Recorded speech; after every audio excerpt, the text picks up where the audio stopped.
Bona tarda. Agrair l'assistència als representants del Penedès.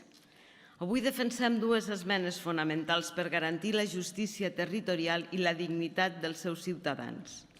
I denunciem que Junts, un cop més, ha decidit votar en contra d'aquestes propostes pel simple fet que han estat impulsades per Aliança Catalana.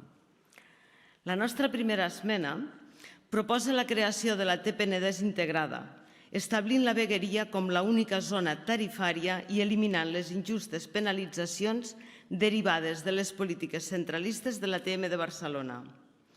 No podem admetre que els penedesencs hagin de pagar diverses tarifes en diferents zones dintre del seu propi territori.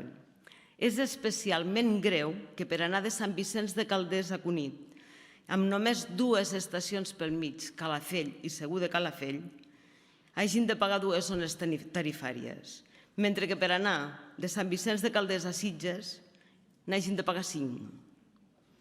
Aquest és un exemple claríssim del greuge que pateix la vegueria del Penedès per culpa del sistema tarifari pensat des de Barcelona.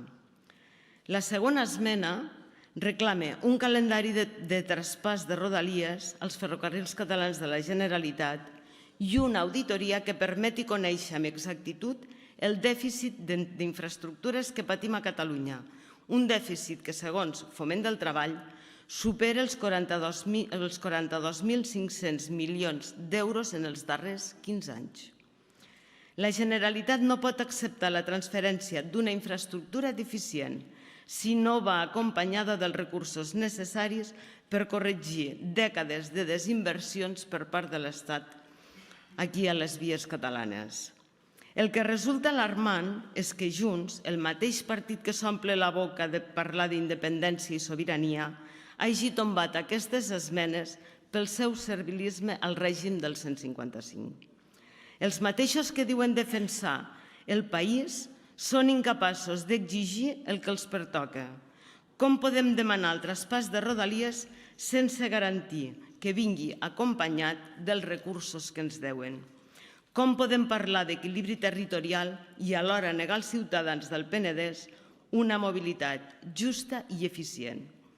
A la moció de Junts ens proposa la creació de l'ATM del Penedès, més burocràcia innecessària, i ens ho presenten com la gran innovació, quan la realitat és que fa 5 anys ja es va construir la taula de mobilitat del Penedès juntament amb la de la Catalunya central i amb els mateixos objectius.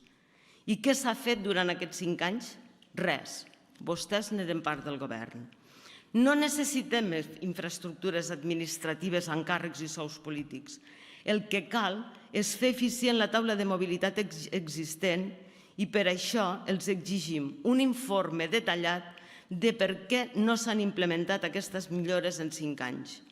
Volem saber per què no s'han assumit responsabilitats pels parts del que no els van fer la seva feina. Volem auditories periòdiques que garanteixin un seguiment dels resultats i que no quedi una vegada més en promeses. Estem a favor de reforçar la xarxa d'autobusos i les connexions entre les capitals de comarca per reduir el temps d'espera i fomentar l'ús del transport públic, i tant que ja estem d'acord. Estem d'acord també en l'ampliació de la línia RT2 fins a Vilafranca i les noves connexions amb Tarragona.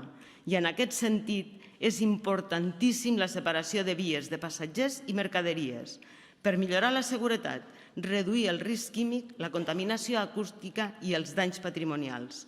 L'augment de freqüència de la línia R4 també hi estem d'acord, però exigim reduir el temps d'espera en un màxim de 10 minuts en hores puntes i més vagons per evitar massificacions, a part de la construcció de l'intercanviador de Vilafranca per millorar la connectivitat. Pel que fa a la millora de la carretera C15, hi donem suport, però alertem que una obra de 79 milions d'euros ha deixat trams crítics sense resoldre. On va ser l'anàlisi previ? S'han fet actuacions a mitges i ara en patim els problemes de seguretat. Pel que fa al punt que ens parlen d'habitatge, és incomprensible com enlloc es mencioni la problemàtica de la immigració en la crisi de l'habitatge i de la saturació dels serveis socials. No podem obviar l'arribada massiva d'immigrants que ha provocat una pressió insostenible en el mercat del lloguer i ha generat un augment desproporcionat dels preus. En conclusió, Aliança Catalana no permetrà que el Penedès continuï sent una terra oblidada. Volem menys burocràcia, menys falses promeses i més acció. No acceptem un model on la creació d'organismes polítics serveixi per col·locar càrrecs i no per resoldre problemes. Moltes gràcies. Gràcies, president.